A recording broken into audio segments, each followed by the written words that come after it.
I just made a single phone call that will likely force my son and his wife out of their home. The $2,200 mortgage payment I faithfully sent on the first of every month. I stopped it. They think they can ban me from Thanksgiving and still cash my check. Well, bless their hearts, they are about to learn a very hard lesson. Just last week, none of this seemed possible. My world was orderly, peaceful, scented with the last of the autumn roses. The Georgia sun was warm on my back, a gentle gift before the coming chill. My garden, my sanctuary, was a riot of color against the crisp blue sky. Each rose bush was a memory, a chapter of the life I built with my late husband George. My leather-gloved hands moved with practiced ease, snip-in a faded bloom here, training a stray cane there. My phone rang, chiming softly in the pocket of my denim apron. I smiled when I saw Michael's name on the screen. "Hey there, sugar," I said, tucking the phone between my ear and shoulder.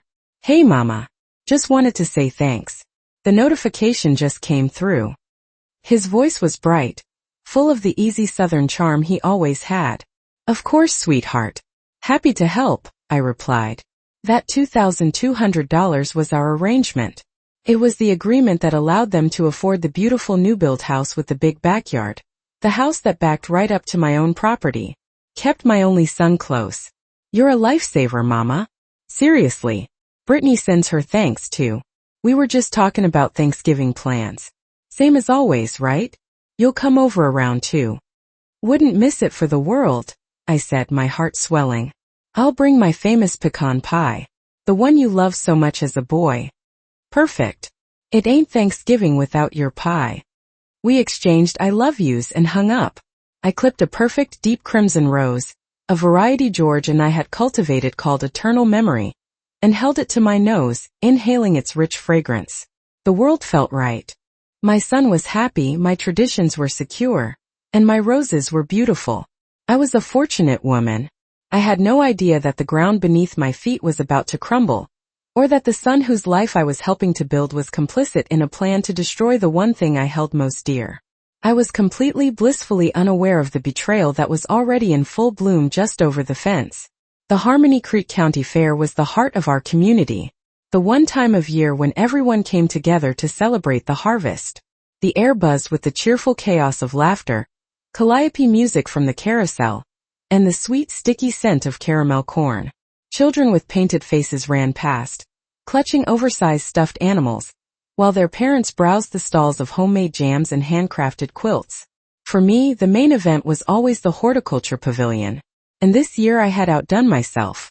There it was, sitting on the winner's pedestal with a large blue ribbon proudly displayed beside it, my eternal memory rose. Its deep crimson petals were like velvet, perfectly formed and holding a scent so rich it seemed to tell a story. A small crowd had gathered, murmuring their appreciation. I stood to the side, trying to look modest, but inside my heart was soaring. This wasn't just a flower. It was a testament to the love and dedication George and I had poured into our garden for over 40 years. Well, Martha, another year, another blue ribbon. You must have a whole room dedicated to these by now. I didn't have to turn to know who it was. The voice was smooth, but it always carried an undercurrent I could feel in my bones. I turned and offered a polite smile. "Bob, how nice of you to stop by." Bob Vance was a man who wore his ambition like one of his expensive suits, impeccably tailored but a size too tight. He was a local developer around 60, with silver hair that was always perfectly in place and a smile that never quite reached his eyes. He'd been mine and George's rival in the local gardening circuit for decades, always playing second fiddle and never learning to enjoy the music. "It's a magnificent specimen," he said, gesturing toward the rose with a manicured hand. "Truly. But then your whole garden is. I can see it from my upstairs window, you know. A sea of color." "Thank you, Bob. George and I put a lot of work into it," I said, deliberately mentioning my late husband's name. It was a gentle reminder that the garden was a shared legacy, not just my hobby. He nodded, his gaze lingering on the prize-winning bloom. "It's a shame, really," he said, his tone shifting to one of mock sympathy. "All that land, all that beauty. It seems like such a waste for a garden like that to be seen by just one person." The comment hung in the air between us, sharp and pointed as a thorn. It wasn't a compliment or an observation. It was a judgment. He was insinuating that my life, my garden, my legacy was small, insignificant.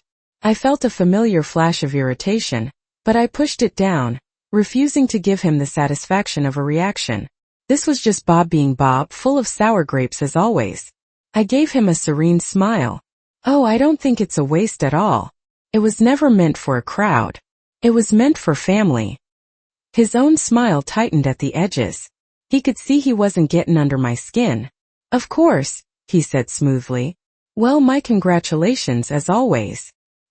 He gave a slight nod and disappeared back into the throng of the fair. I watched him go, the cheerful sounds of the fair suddenly seeming distant. His words echoed in my mind. A waste for a garden like that to be seen by just one person. It was a petty, jealous remark, nothing more. But as I stood there, a strange and unwelcome feeling began to creep in. It was a tiny seed of unease. A feeling that his casual cruelty was not so casual after all. It felt less like an insult and more like a probe, as if he were testing the waters for something. I shook my head, trying to dismiss the thought. It was just Bob. It had to be. A few days after the fair, I was in my living room, making my rounds with the watering can. The large picture window at the back of my house offers a perfect, unobstructed view of Michael and Brittany's backyard. It was one of the reasons I'd been so thrilled when they bought the place. I could watch my grandchildren play someday, I'd thought. It felt cozy, connected. Now that proximity felt different. As I gave my orchid a drink, a flash of movement next door caught my eye. I glanced up and froze, the watering can hovering mid-air. There, standing near the edge of their patio, was Brittany. And she wasn't alone. She was talking to Bob Vance. My first thought was that I was mistaken. What on earth would Bob be doing in my son's backyard? But there was no mistaking his perfectly coiffed silver hair or the expensive blazer he wore even on a Tuesday afternoon. They were standing close, their heads bent together in a way that felt far too familiar for a casual chat between neighbors. They looked thick as thieves. I moved closer to the window, partially hiding myself behind the sheer curtain. I watched as Brittany laughed at something he said, a high tinkling sound I could faintly hear through the glass. Then she did something that made a cold knot form in my stomach. She raised her arm and pointed, her finger tracing a line directly across my property. She was pointing at my rose garden. Bob nodded slowly, a thoughtful expression on his face. He said something and Brittany listened intently, her expression serious now. They looked less like neighbors and more like business partners surveying a plot of land. My plot of land. Suddenly, Brittany's head snapped up, her eyes locking directly onto my window. She saw me. The change was instantaneous. The smile vanished from her face, replaced by a wide-eyed, deer-in-the-headlights panic. She said something sharp and quick to Bob, took a hasty step back, and practically shooed him toward the side gate. The conversation was over. I stood perfectly still, my heart starting to pound a low, steady drumbeat of suspicion. The whole exchange couldn't have lasted more than 2 minutes, but it had felt charged, secretive, wrong. Less than a minute later, my phone buzzed on the end table. Picked it up. A new text message from Brittany. Saw you at the window. LOL. Just ran into Mr. Vance on his walk, and was asking him for some gardening tips. His yard is always so perfect. Winky face. I read the message twice. The cheerful tone, the smiley face, the LOL. It was all a performance. A lie so blatant it was almost insulting. Asking Bob Vance for gardening tips? The man who would poison his own petunias if he thought it would give him an edge over me at the county fair? It was absurd. If she wanted gardening advice, she lived next door to the woman who had just won the blue ribbon for the best rose in the county. The excuse didn't just seem weak. It was a red flag waving violently in my face. The seed of unease Bob had planted at the fair began to sprout, growing into a thorny vine of suspicion that was wrapping itself tightly around my heart. Something was going on. And whatever it was, it had to do with my garden, my husband's garden. And my daughter-in-law was lying to my face about it. The unease from seeing Brittany with Bob Vance lingered for the rest of the week, a low-grade fever in the back of my mind. I tried to push it away, telling myself I was being a paranoid old woman, but I couldn't shake the feeling that the other shoe was about to drop. I just never imagined it would drop with such a deafening thud. The phone rang on Thursday evening. It was Brittany. Her voice when I answered was so sweet it could give you a toothache. Martha. Hi. I was just thinking about you, she chirped. Everything all right, Brittany? I asked, my guard immediately up. She only ever called me Martha when she wanted something or was about to deliver bad news. To her, Mama was a currency she spent when she wanted to sound grateful, usually right after I'd sent the mortgage payment. Oh, everything's fantastic. Actually, that's why I'm calling. So, Michael and I have been doing a lot of thinking about Thanksgiving, and we've decided to shake things up this year. Start our own little tradition, you know? I stayed silent, a cold feeling spreading through my chest. I knew this wasn't going to be about what time I should bring the pecan pie. Instead of the big traditional family dinner, she continued, her voice practically bubbling with forced enthusiasm, we're doing a Friendsgiving. Just a super casual modern get-together with our friends. It's gonna be all about craft beers and charcuterie boards instead of, stuffy china and formal seating charts. There it was. The shoe had dropped, but the kick was still coming. So, she took a breath and I could practically hear the fake smile in her voice. We were thinking it would be best if you didn't come this year. The silence that followed was cavernous. I couldn't speak. I couldn't even breathe. My mind was scrambling, trying to process the raw insult of her words. She seemed to take my silence as confusion, not shock. It's just with you there, it would feel so formal, she explained as if I were a dottery old fool who didn't understand. It would make everyone feel like they have to be on their best behavior. We just want a relaxed vibe where everyone can let their hair down. You understand, right? I still said nothing. My throat had closed up. The beautiful, warm memories of decades of Thanksgivings. Michael as a boy with gravy on his chin, George carving the turkey at the head of the table, were being systematically erased by her chipper, dismissive tone. Then came the final brutal blow. But don't you worry, she said brightly. I'll make sure to pack up a nice big plate for you. You can just swing by at the end of the night to pick up some leftovers. That way you won't miss out on my amazing cooking. Leftovers. The word echoed in the dead silence of my house. It was a slap in the face. I wasn't family anymore. I was an obligation. A charity case being offered the scraps from a party I wasn't welcome at. The matriarch of the family, the woman who was funding the very roof over their heads, was being told to come to the back door for a handout. I finally found my voice, but it was a hollow whisper. I see. Great. I knew you'd get it, she said, completely missing the devastation in my tone. Okay, well, I've got to run. Talk soon. The line went dead. I stood there, holding the phone until the dial tone started to beep. The shock was beginning to recede. And in its place, something cold and hard was beginning to form.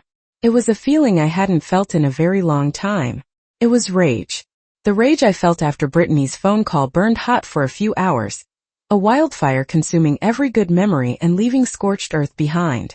But I am not a woman who lets fire rule her. I am a woman who builds things. And sometimes I am a woman who dismantles them, piece by piece with precision and care.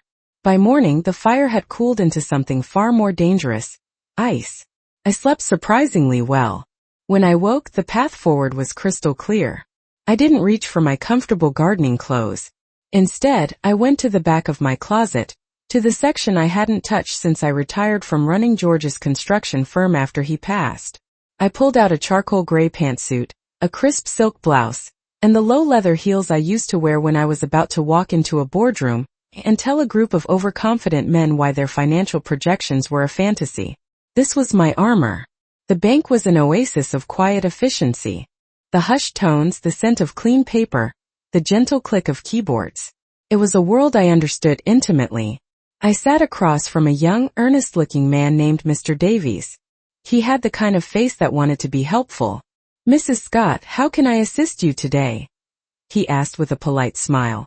I returned the smile, but mine didn't have any warmth in it. It was a tool, nothing more. I need to place a temporary freeze on an account, I said, my voice even and calm. I slid a piece of paper with the account number across the polished desk. It's a joint account I share with my son. Mr. Davies typed the number into his computer. A freeze. Is there a problem? Has the card been compromised? You could say that, I replied smoothly. I've become aware of some unusual and potentially unauthorized future expenditures being planned. I feel it's prudent to lock the account down until I can get some clarity. Let's just cite suspicious activity as the official reason." He nodded, his fingers flying across the keyboard. "Of course, we can certainly do that. Now, just to be clear, this will decline any and all transactions, including automatic payments scheduled to come out of the account." "I'm aware," I said. "That's the point. Just canceling the payment would have been a simple emotional reaction, a tit-for-tat move. But a freeze was different. A freeze was a strategic maneuver. A canceled payment is a statement. A frozen account is a problem. A problem that would land squarely in Michael's lap when his mortgage payment bounced. He wouldn't get a simple notification that the transfer from Mama didn't happen. He would get an alert from his mortgage company about insufficient funds. He would have to be the one to pick up the phone and call me, hat in hand, to ask what was going on. I was flipping the board, forcing him to make the next move. "All right, it's done," Mr. Davies said, looking up from his screen. "The account is now frozen. Nothing will go in or out until you personally come in to lift the hold." "Thank you, Mr. Davies. You've been very helpful." I stood up, my movements deliberate and unhurried. As I walked out of the bank and into the bright autumn sunshine, I didn't feel the gut-wrenching pain of a mother betrayed. I didn't feel the sting of being offered leftovers from my own family's table. I felt a cold, quiet sense of power. I had spent my entire career advising people on how to protect their assets. I had just become my own most important client. The first move had been made. Now I would wait. Thanksgiving Day arrived, quiet and gray. The silence in my house was a physical weight. I spent the day trying to distract myself, rereading an old novel and attempting a crossword puzzle. But the words on the page were just black marks, and my mind was a blank. Every tick of the grandfather clock in the hall was a reminder of what I was missing. The sounds of my family, the smell of a roasting turkey, the warmth of a shared tradition. As evening fell, casting long shadows across my lawn, a morbid curiosity got the better of me. I couldn't stand it anymore. I had to see this Friendsgiving for myself. I told myself I just wanted to drive by, to see the cars lining the street and hear the music, to confirm that they were, in fact, having the time of their lives without me. I got in my car and drove the short loop around the block, my headlights off as I turned onto their street. I slowed the car to a crawl as their house came into view. I was expecting to see a home blazing with light, cars parked bumper to bumper, maybe even the silhouettes of people dancing in the windows. But there was nothing. The street was empty. The front of their house was dark, save for a single lamp in the living room. There was no music, no roar of a party, just the same suburban quiet as any other night. My brow furrowed in confusion. Had they canceled it? I pulled the car over to the curb a few houses down, where I had a clear view of their backyard through the slats of the tall privacy fence. And that's when I saw them. They weren't inside. They were gathered in the backyard, illuminated by the cold white light of the patio lamp. It was Michael and Brittany, and standing with them was Bob Vance. There was a fourth person, a man I didn't recognize, dressed in a sharp business suit that looked completely out of place for a casual holiday get-together. There was no charcuterie board. There was no craft beer. Instead, spread across their patio table under the harsh light was a large, rolled-out piece of paper, a blueprint. My blood ran cold. I watched, frozen, as the man in the suit spoke, gesturing toward the plans. Michael stood beside him, nodding, his shoulders hunched. Brittany was animated, smiling and pointing at the paper. But it was Bob's movement that made my heart stop altogether. He stepped forward toward the fence that separated their yard from mine. He raised his arm and pointed, his finger aimed like a weapon. He wasn't pointing at their yard. He was pointing directly into the heart of my property. He was pointing at my rose garden. And in that horrifying, crystal-clear moment, every piece of the puzzle slammed into place with brutal force. Bob's sneering comment at the fair. Brittany's clumsy lie about getting gardening tips. The sudden, cruel invention of Friendsgiving. It wasn't a party. It was a business meeting. The lie wasn't just to exclude me.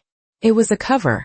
A carefully constructed excuse to get me out of the way so they could stand in the dark and plot the desecration of my husband's memory with my worst enemy.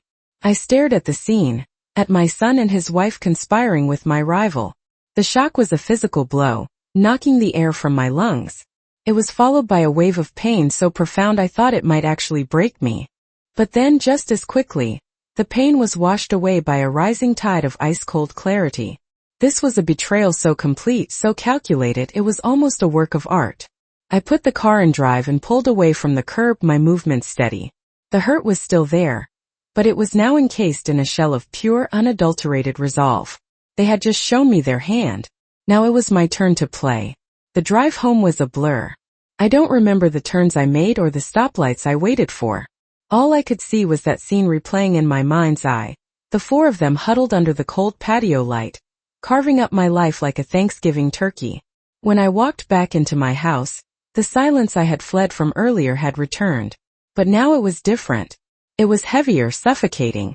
It was the silence of a tomb. I didn't turn on the lights. I sank into the armchair in my living room, the one that faced the picture window, and stared into the darkness of my own backyard. My garden. My beautiful, living memorial to a 40-year love story. And they were going to bulldoze it.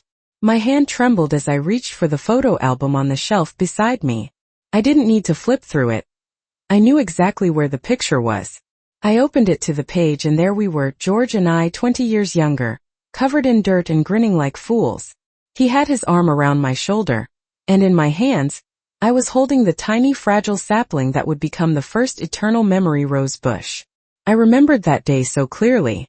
George had dug the hole, and I had placed the rose inside, patting the soil around it like I was tucking a child into bed. For us, he'd said, his voice thick with that gentle Georgia drawl. So we'll always remember. A single tear escaped and rolled down my cheek, hot against my cold skin. Then another.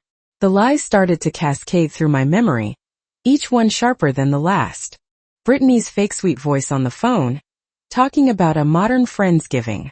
Her clumsy text message about getting gardening tips. It was all a lie. A smokescreen designed to hide their real intentions. But the sharpest pain, the one that felt like a physical blade twisting in my gut, was Michael. His silence. His easy, cheerful voice on the phone just last week, thanking me for the money while knowing what they were planning to do. He hadn't just let it happen. He was a part of it. He stood there tonight, nodding along as they plotted to destroy his own father's legacy. He sold me out for what? To get out of debt? To fund some tacky get-rich-quick scheme to build an event space for people to hold their gender reveal parties and corporate mixers? He was willing to trade 40 years of his family's history, his mother's heart, his father's memory for a quick buck. The tears weren't just for a garden anymore. They were for my son. The boy I had raised, the man I thought I knew, was gone. In his place was a stranger, a weak, spineless man who stood by and watched his wife and my worst enemy conspire to ruin me. His betrayal wasn't loud and aggressive like Brittany's. It was quiet and passive, and somehow that made it 1,000 times worse. I sat there in the dark for what felt like hours, the open album on my lap, the ghost of my husband beside me. The loneliness was an ocean, and I was drowning in it. This was the bottom. This was the absolute crushing end of the world I had known. The pain was so complete, so all-consuming that it burned everything else away. And in the ashes, something new and hard began to form. The grief was still there, but it was being forged into something else. Something cold, sharp, and unbreakable. By morning the tears were gone. The hollowed-out feeling of grief had been filled with something solid and heavy. Purpose. I didn't go to the garden.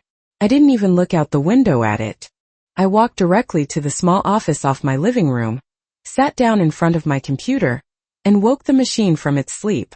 The cool blue light of the monitor illuminated my face in the dim room.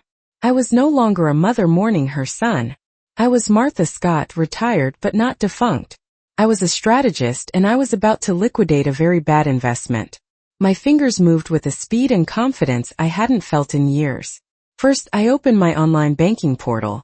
I navigated to the scheduled transfers. There it was, M. Scott, $2,200. First of the month. I didn't just freeze it this time. I clicked delete. A confirmation box popped up. Are you sure you want to permanently cancel this transaction? I clicked yes without a flicker of hesitation. A green check mark appeared. Transaction canceled. I took a screenshot, the sharp click of the capture tool sounding like a gavel in the quiet room. I saved the file to my desktop. I named it attachment _. Next, I opened my phone's photo gallery and found the picture I had taken on Thanksgiving night. It was grainy, shot through the fence slats in the dark, but the image was clear as day. Michael, Brittany, Bob Vance, and the stranger, all gathered around the blueprint like vultures over a carcass. Bob's hand pointing directly at my garden. I emailed the photo to myself, downloaded it to the computer, and saved it to the desktop. I named it attachment _. Finally, I opened a new email. My fingers hovered over the keyboard for only a moment, not out of doubt, but to compose the most lethally precise words. To Michael. Scott at mail. Com Brittany. D. Scott at email. Com subject. Regarding our financial arrangement, then I began to type. The click of the keys was the only sound in the house, each one a nail being hammered into the coffin of their plans. Michael and Brittany, it has come to my attention that your plans for the property I am helping you pay for have changed. I saw your Friendsgiving business meeting. An interesting new holiday tradition. Since my life's work and your father's legacy is apparently slated to be bulldozed to make way for this new venture, I see no logical reason to continue financing its demolition. The attached screenshot will confirm that my financial support has been terminated, effective immediately. The second attachment is for your reference, in case you were wondering how I found out. I wish you the best of luck with your startup. I do hope you can build it on the ashes of my roses. Bless your hearts, Martha. I read it over once. It was cold.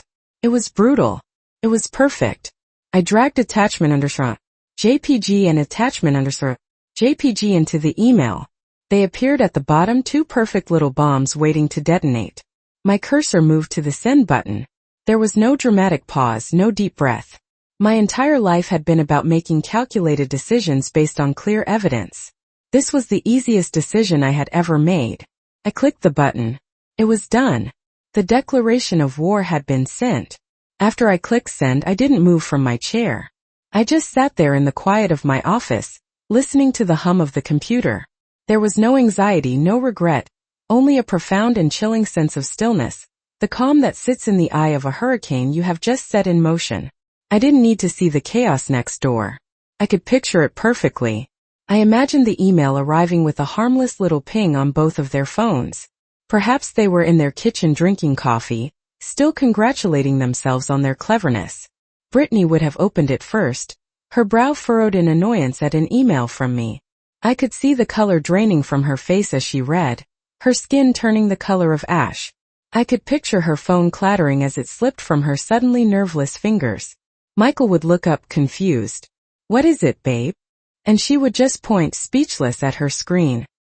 He would pull out his own phone, his hands starting to tremble as he read my cold, precise words. He would see the screenshot of the canceled payment. Then he would see the grainy photo of himself standing in the dark, betraying his own father's memory. There would be no room for denial. Then the phones would start to ring. In my mind's eye, the first call would be from their investor, the man in the suit from Atlanta. He would be polite, professional, and utterly ruthless. Men like that have a sixth sense for trouble, and they run from it like a fire. "Michael," he'd say, his voice all business, "I just received a rather illuminating email from your mother. It seems this project has some complications I wasn't aware of. Family disputes, potential legal entanglements over the property. It's a bit messy for my taste. I'm afraid I'm going to have to pull my funding. Best of luck to you." Click. And just like that, the foundation of their dream would evaporate. The money would be gone. Their entire plan, their ticket out of debt, would be dead in the water. That's when the screaming would start. I could practically hear Brittany's voice, shrill with panic and fury. "This is your fault. You were supposed to have her under control. You're her son." And Michael, weak and cornered, would lash back. "My fault? This whole insane idea was yours. Bulldozing my mother's garden? Lying about Thanksgiving? You pushed this whole thing." The dream they had built together would crumble into a pile of rubble and debt. The image of themselves as a clever modern power couple would shatter, revealing the desperate, frightened people they really were. They would be trapped in that beautiful house, the one I was no longer paying for, with nothing but their failure and the bitter taste of mutual blame. I closed my eyes, picturing their faces twisted with anger and fear. I had not just taken their money, I had taken their fantasy. I had held up a mirror to their greed and weakness, and they were not enjoying the reflection. The storm had arrived right on schedule. And I, the architect of it all, just sat in the quiet, listening to the thunder roll. It was 2 days before he came. 2 days of absolute silence from the house next door. I had expected it. The shock had to wear off, the blame had to be assigned, and the full, crushing weight of their failure had to settle in before he would find the courage, or the desperation, to face me. The knock on my front door was soft, hesitant. Not the confident rap of my son coming for a visit, but the timid tap of a stranger or a child who knows he's in trouble. I opened the door and there he stood. He looked terrible. His eyes were red-rimmed and puffy, with dark circles underneath that spoke of sleepless nights. His clothes were rumpled and he hadn't shaved. He looked smaller, somehow diminished.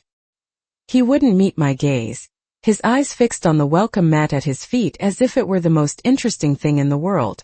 I didn't say a word. I didn't have to. I just stepped back and held the door open. He shuffled inside like a man walking to his own execution, and I closed the door behind him.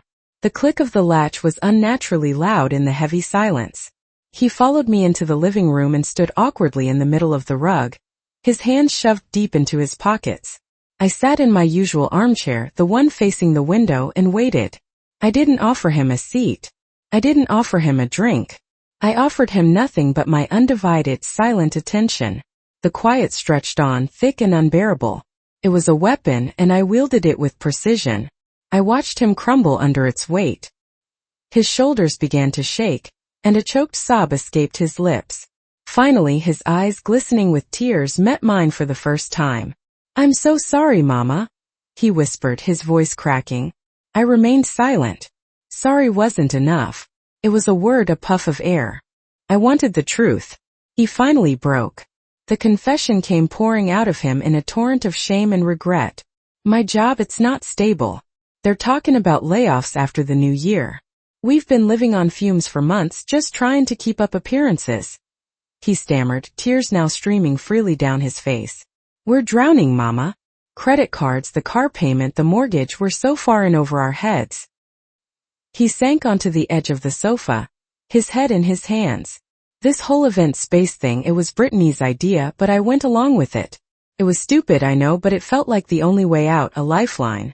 Bob Vance promised us an investor, a quick build. It all seemed so easy." He looked up at me, his face a mask of misery.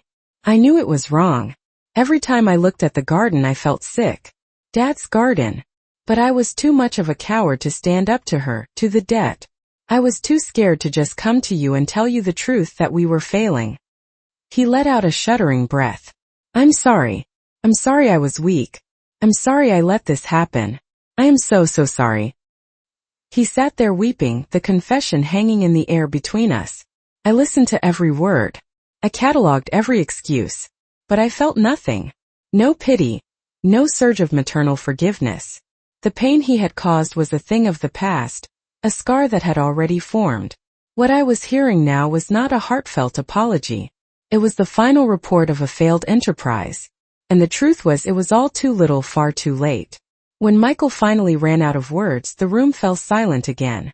His pathetic, tear-soaked apology hung in the air between us, but it didn't touch me. It was like listening to a weather report about a storm that had already passed. The damage was done. All that was left was the cleanup. I let the silence sit for a long moment, letting him stew in the wreckage he had made. Then slowly I stood up. I didn't look at him. I walked over to the old oak filing cabinet that stands in the corner of the room, the place where I keep the important documents of my life. My own will, George's death certificate, and the paperwork for every major financial decision I have ever made. My fingers found the folder instantly. It was labeled, Michael 412 Willow Creek Lane. My movements were calm and deliberate. I walked back to the coffee table and placed the thick file down in front of him. The soft thud of the paper on the wood was like the sound of a judge's gavel. He looked up at me, his eyes wide with confusion. What is this?" I didn't answer. I opened the folder to a page that had been marked with a small yellow tab years ago. I slid it across the table until it was directly in front of him. It was the original purchase and sale agreement for his house. My finger, steady and sure, tapped a single highlighted paragraph in the addendum. "You forgot about this, Michael," I said. My voice was quiet, devoid of all emotion. It was the voice I used to use when I explained the unforgiving nature of a contract to a client. He squinted, wiping tears from his eyes as he leaned forward to read. I watched his face as he scanned the dense legal text. I knew the words by heart. I had written them myself with my lawyer before I ever gave them a single cent. The clause was simple, direct, and ironclad. It read, "As a condition of the financial contribution made by Martha Scott, hereafter referred to as the financial contributor, the buyers agree to preserve and maintain the established heritage rose garden located on the adjacent property. In the event of any action taken by the buyers that would significantly alter, damage, or remove said garden, the financial contributor reserves the right to recall 100% of all contributed funds, an amount equivalent to 30% of the home's original purchase price, payable in full within 90 days of written notice." I watched the blood drain from his face. His skin went from pale to a ghastly waxy white. His jaw went slack. The dawning horror in his eyes was absolute. This wasn't a punishment I had devised in a fit of anger last week. This was a failsafe, a contingency plan that had been quietly waiting, dormant in a filing cabinet for years. It was proof that on some level I had always known this could happen. I had hoped I was wrong, but I had planned as if I were right. He looked up from the paper, his gaze bouncing between the contract and my face. He was seeing me clearly for the first time in a long time. Not as his soft-hearted mother, but as the woman who had managed millions of dollars in assets, who understood risk, and who always protected her investments. "Checkmate," I said softly. He flinched as if I had struck him. The awe and terror that washed over his face was my answer. He finally understood. He hadn't just been outplayed in the last week. He had been beaten before the game even began. I stood there, not as a mother in her living room, but as a queen on a chessboard, having just protected her kingdom with a move he never saw coming. A few weeks have passed. The last of the autumn leaves have fallen, carpeting the ground in gold and red, and the air has a new sharp bite to it. Winter is on its way. I'm in my garden, my sanctuary, bundled in a warm sweater. The beds have been pruned and prepared for the coming frost, a neat and tidy landscape of dormant potential. The work is satisfying, a ritual of closure and preparation for the new growth that will come in the spring. The garden is safe. It's quieter now, but it feels more alive than ever. I was pruning the last of the eternal memory bushes when the realtor came. I watched from my yard as she hammered a sign into the lawn next door. The sign was a bold, clean red and white, and the words were stark and final: "For sale." Michael and Brittany were gone. They had no choice, of course. With the investor gone and my 30% contribution recalled, they were financially ruined. The beautiful house they couldn't afford on their own was now an anchor, dragging them down. Selling was their only option. I don't know where they went, and I haven't asked. The house stands empty now, a silent monument to their greed and folly. As I snipped a final thorny branch, my phone buzzed in my pocket. I pulled it out, wiping the dirt from my gloves before I looked at the screen. It was a text from a number I didn't have saved, but I knew who it was from. The message was short, just 6 words. "I get it now, Mama. I'm sorry." I read the words once, then twice. There was a time when a message like that from my son would have broken my heart, or filled it with hope. Now it just felt like an echo. The final, fading sound of a door closing a long way off. I didn't feel anger. I didn't feel forgiveness. I felt a quiet, sad finality. Some things, once broken, can't be put back together. I slipped the phone back into my pocket without replying. My gaze fell upon a small, tight bud on one of the younger rose bushes, one I had planted this past summer. It was late in the season for a new bloom, a small miracle of defiance against the coming cold. A tiny promise of life, determined to push its way into the world on its own terms. A sense of peace settled over me, calm and deep. My family, as I had known it, was gone. That was a loss I would carry with me. But my legacy, George's legacy, was secure. And in fighting for it, I had found something I didn't even know I had lost. My own strength. I was not just a widow, a mother, a gardener. I was the woman who had built this life. And I was the woman who would protect it. Alone perhaps, but whole. I reached out and gently touched the new bud, and for the first time in a long time I smiled.